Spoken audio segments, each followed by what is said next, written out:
I am packing up and I am heading out for an entire week on a solo adventure that by the time I am finished, I will have gone over 2,000 miles. For those of you who don't know, I will be driving a 1995 VW Euro camper van. So 30 years old.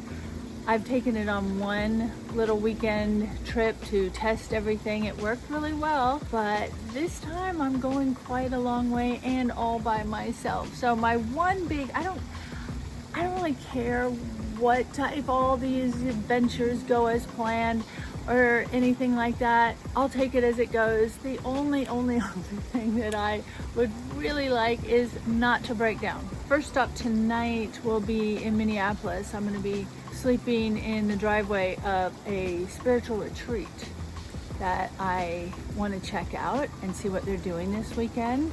And they were kind enough to let me park in their driveway because I don't know where to sleep tonight. And so I'm going to be talking to them and seeing what they're doing at this retreat center. And right now I'm just packing food up. Also, if you know me, you know that I don't cook. I don't know what I'm doing. I don't know how to pack food for a week. So this is going to be interesting. I'm just I Googled it a little bit. Again, I spent about $200, but that was, it's for a week worth of food, so, and other supplies. So I don't think that's terribly bad on my first time when I don't know what I'm doing. So anyway, I am packing up the food. I threw in some clothes. I'm ultimately heading to a Lakota ceremony called a Sundance. So there's specific clothing that I need for that. Plus I think warm clothing. You just never know. So I packed an assortment. Hopefully I have the right things. I think I'm about ready to take off. I need to water some of my flowers, give them one last drink before I leave, and I'll take you along and show you everything that happens on the way. Finally ready to hit the road. 2 hours past when I was planning on leaving, but this takes more time than I kind of anticipated. But I got new mattress, 8 inches of mattress that folds up that I got. So I've got all that. I'm going to be super comfortable. Everything else is packed up, ready to go. Like I said, I'm heading out solo. Well, I've got Duncan here, my little road dog, well, not road dog, road kangaroo. Duncan, he's my mate, and take him with me. So we're hitting the road. First stop, Minneapolis. We'll see how this goes.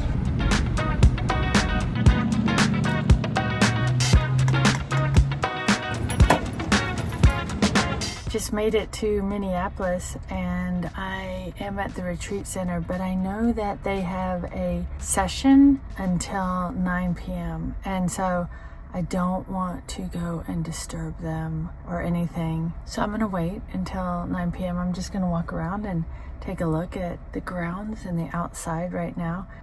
Maybe I'll get to see somebody tonight, or maybe I will just be camping out here in the parking lot like I did get permission to do it, and then I'll maybe see everybody in the morning.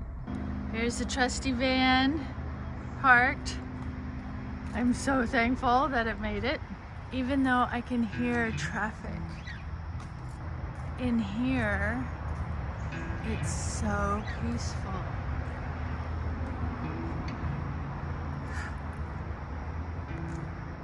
That's the outside of the retreat center. Like I said, I don't want to go in because they have a session until 9, and I don't want to disturb anyone. I'm just hanging out here on my nice comfortable bed and going over my map. Yes, I have GPS, and yes, I use it, but I'm also old school, or retro as I like to say, and I like having a map. Some of my earliest memories traveling with my family is we always had an atlas, and as kids we were always taught how to read a map. So I'm just going through it. I have to go north tomorrow because I'm heading to the Upper Peninsula. I can tell you, it took about 7 hours with stops and whatnot to get here.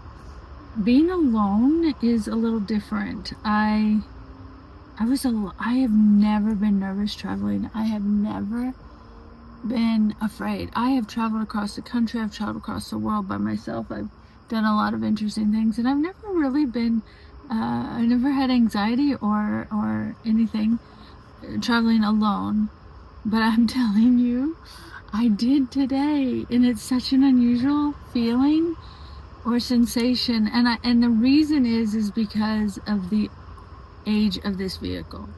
One thing I've always done is I've always wanted and I've always had reliable vehicles.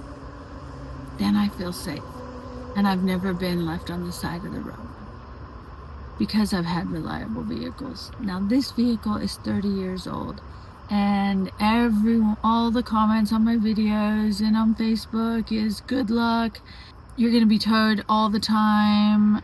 Really discouraging, actually, a lot of the comments, and I'm hoping it's not true. If it is, I guess I'll deal with it. But because of that, and because I'm alone, and because I don't have anyone to help me, every little thing made me a little bit apprehensive. For instance, there is something on the roof above towards the front that vibrates at about 75, or when I'm passing a semi, and it makes a terrible noise. And what I'm terrified of is that for some reason, somehow, the latches on the camper part of the roof are not clicked in properly, or for some reason they're not going to hold, and it's going to fly off as I'm going down the interstate. It scares me every time. All of a sudden it's just this vibration or this noise, and it immediately makes me jump and let up off the gas, and like I said, I don't know what it is. I've pulled over, I've looked, I've tested the top. I don't know what it is. I feel exhausted because of the heightened anxiety that I've been feeling all day for 6-7 hours, and just being nervous and listening to these sounds, and like, oh my gosh, is the whole roof gonna be flying off?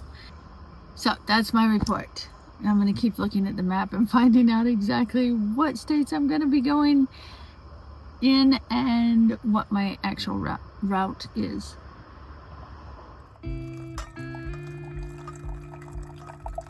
It's about 6:30 in the morning.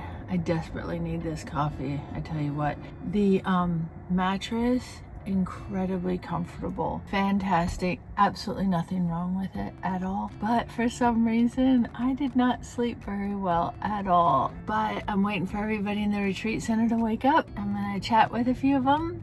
I met the head of the retreat, Roger, last night, and he is gonna chat with me today, and there's a couple other people that are gonna chat with me. And then I've got a few other things that I'm hoping to do before I leave Minneapolis and continue on north. I wanted to understand why so many people were drawn to the center. Where am I at with it? You're a regular. I try to get to at least one of these a year. Oh, you do? Is it kind of like a reboot, spiritual reboot? No, that's the nice thing. The first one I went to, I thought was a reboot or a recharge or a supercharge. Okay. Now, these are just inventory opportunities. And it's a chance for me to check in with, like, where am I at with these ideas? All this boils down to these things that I never pondered before. Who am I and why am I here? Oh, yes. And Two that, like, wonderful questions. Right? Yes. In people who are seeking not necessarily an answer, but a connection with that, like, I'm drawn to those people, which whatever it looks like. Tell me, why did you come all the way from Indiana to Minneapolis for this weekend? I think it is a continuation of my spirituality, and it is time well spent, because it's also time to step away, and I think retreats can do that if they're the right ones. And I love sharing. And being around people who are growing as well.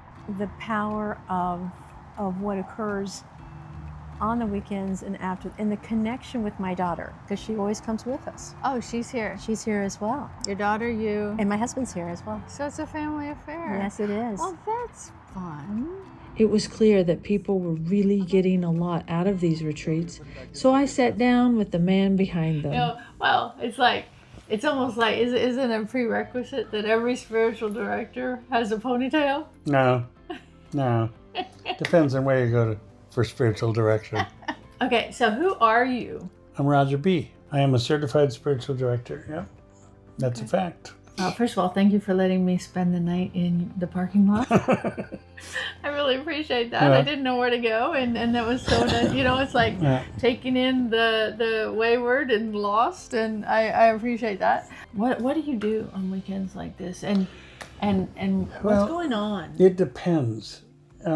Every weekend has a topic, which is a starting point. This one is called Starting Over. So what we get in front of is, what are the blocks to starting over? What does it mean to start over? What are the things that you're impaled on that prevent you from growing? Starting over from what? Could be anything. Could be loss of a job, could be death of a loved one, could be a disease, could be divorce, Bankruptcy. could be All that, bankruptcy, okay. anything. Just life events. Things come into our lives and things leave. And it's a constant exercise of change and evolution, right? If I'm enamored with what you think of me, or what I do, or what I have, I'm going to be welded to the externals. Mm-hmm. And so when I am my job, when I am my house, when I am my car, when I am my money, when I am my 401k, I'm dependent on things that are flawed and have a shelf life. They're going to end. And so when that's my orientation, I'm in a constant state of fear, because I have to either protect what I have, or I have to keep improving what I have. We've been programmed to believe in our culture, in this society, that our satisfaction, our purpose, and identity is out here somewhere. In my college degree, in my job, in my career, in my accolades, in my awards, in my money, in my whatever. Everyone has a picture of what that happiness is supposed to be represented by. And when we don't get it, we assume we're failing. But maybe it's not what we're supposed to get. So when I'm welded to that idea that my program for happiness, my satisfaction, my purpose, my identity is out here in the world, I'm in a constant state of anxiety about either losing what I have or not getting what I want. So I become a constant state of anxiety. And isn't that what we see in the world today? Yeah. I mean, we're the most medicated society ever. Ever. And Yes. it's anxiety and depression. In the culture that is supposed to be golden and successful, we are the most overprescribed people for antidepressants and sleep medication. Why? Because it's not working. We suffer when we can't accept what is. And so we got this picture of what it was like in the past, or what we want it to be in the future. And we're impaled on that picture, which becomes a god of sorts. We call them goals, but they're gods, right? Because I like that. Starts with the same letter. Goals, God. Yeah, Okay. just a couple letters different. Yeah. Right. And so the program for happiness only produces misery. And I've been told this is the way to do it. This is dualism. This is our culture. It's based on consumerism. It's based on creating appetites for you to buy stuff so we can keep this whole thing rolling. And we're told that when you get the right car, when you get the right house, when you get the right clothes, when you get the right waist size, when you get fill in the blank, you'll be happy. I'll be happy when. Exactly. And where is when? When is in the future, and the future hasn't happened. It's not that you can't have your nice car and your nice house. Don't be your nice car and your nice house. I could talk to Roger for hours. He had so many pieces of wisdom to share with me. I could easily see why these retreats are so special. I feel refreshed. Do you? Just being here, yes. Just for this short time during your break, talking to other people. But soon enough, I had to move on to the next stop on my journey. It's not easy. You need to have an open mind and an open heart, because you're going to be peppered with some ideas that are going to be contrary to what your condition is, and you need to look. Wow, that's impressive.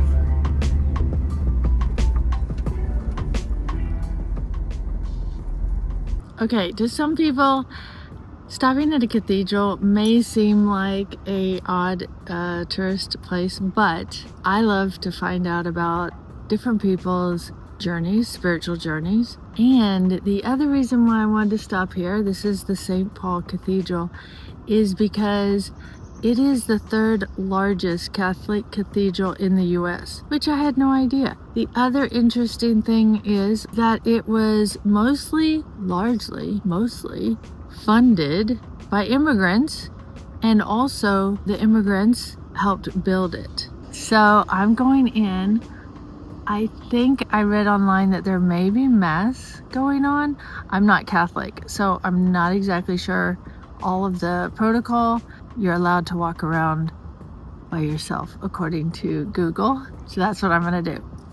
I almost feel like Rocky going up these stairs.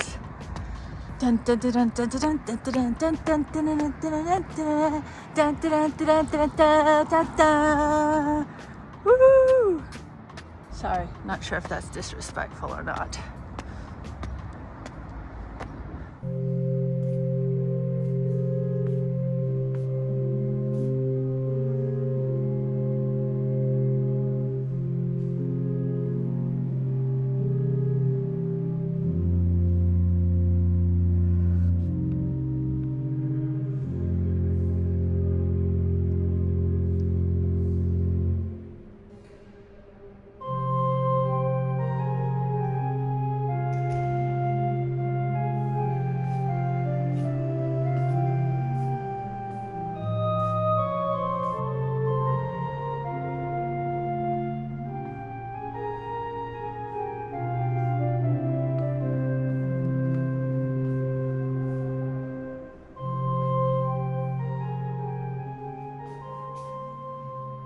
I just had one of the most sweet and touching experiences while I was here. I paused at this little area here because I noticed that it was a statue for Saint Teresa of, I am not sure I'm going to pronounce this right, Avila, and she was known as the Little Flower. Well, the reason why I paused here is because I was introduced to her by an author, made aware of by an author called Mirabai Starr. And I love Mirabai Starr's writing. If you don't know about Mirabai Starr, she has some amazing books. I love her books. She also translates these ancient texts into English. Saint Teresa, I can't remember when she lived, but a long time ago, and Mirabai Starr translated her writings into English. And so I tackled those just because I was a fan of Mirabai Starr. Anyway, so this little area here is dedicated to the Little Flower, Saint Teresa. I was standing here, and this little old lady stopped and started talking to me. And I got goosebumps because it was so beautiful. And she also told me a few other very interesting things, such as that stained glass window there depicts St. John of the Cross. And then she told me too, if you look right, I can get there. You see that little thing there? Right there. I can't. There. Okay. That is a relic of Joan of Arc. I don't really know what that means exactly as a relic. I don't know what it is. But the reason why that relic is here is because Saint Teresa apparently wrote a play about Joan of Arc because she really was a fan and admired Joan of Arc. What a sweetheart. And she said she'll say a prayer for me. And she called her spiritual journey an adventure, which I love. It almost brought me to tears when she gave me a hug, but she said that this spiritual journey is an adventure with God. So I really appreciated that. And I'm so happy that I paused here at Saint Teresa, the Little Flower, so I could meet her.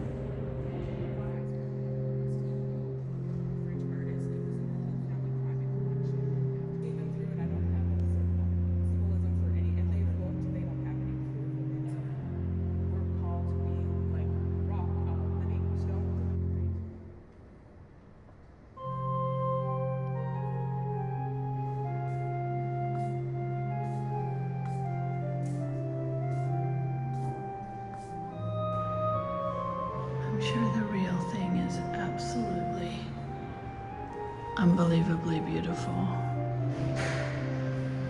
It's one of those things on my bucket list that I want to see. It's hard to imagine carving marble to make it look like fabric. Absolutely incredible.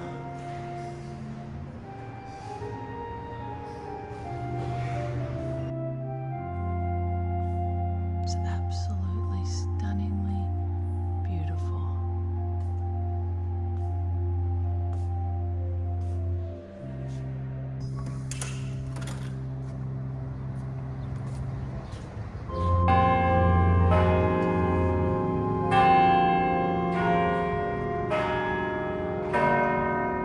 St. Paul's Cathedral wasn't the only place of worship I was going to visit in Minnesota, though.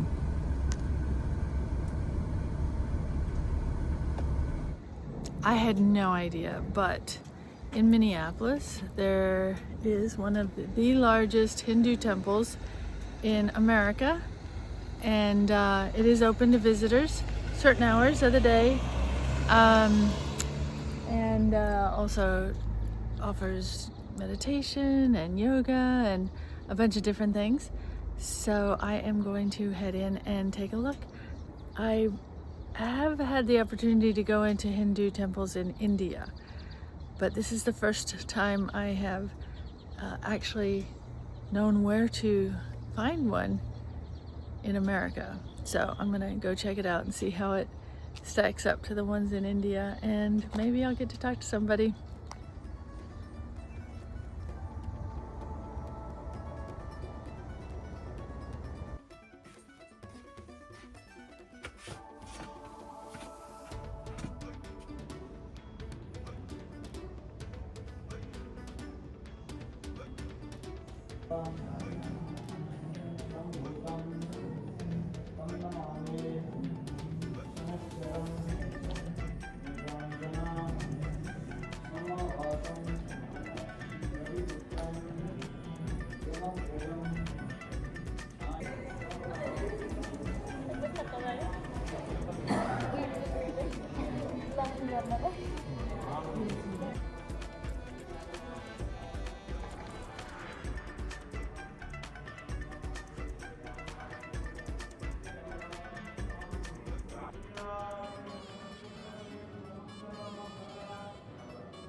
Oh my gosh, that was so much fun. It was so enjoyable.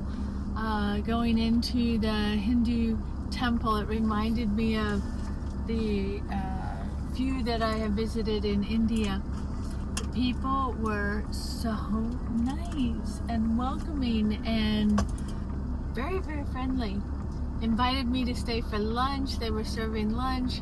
I can't, unfortunately. I need to get going. Allowed me to go into where the main room is with all the little different temples that represent each region, and each region has a deity from that region. And so one of the ladies was telling me it's like going back home. It transports you back home and the memories and whatnot. That I was in there for a while. They also told me there's this really big festival tomorrow. They invited me back for. It's going to be really big apparently, and lots of food and cultural activities, and everybody is welcome. I can't come back tomorrow. I'll be heading north. But they also said that they have a lot of festivals throughout the year, and everyone is welcome.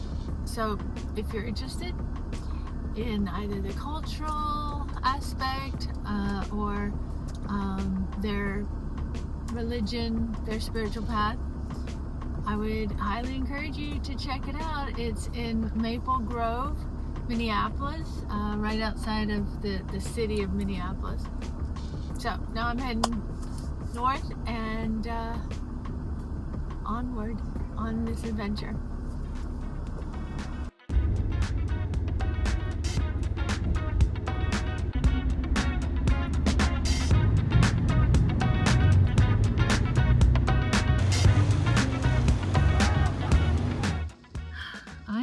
pretty worn out.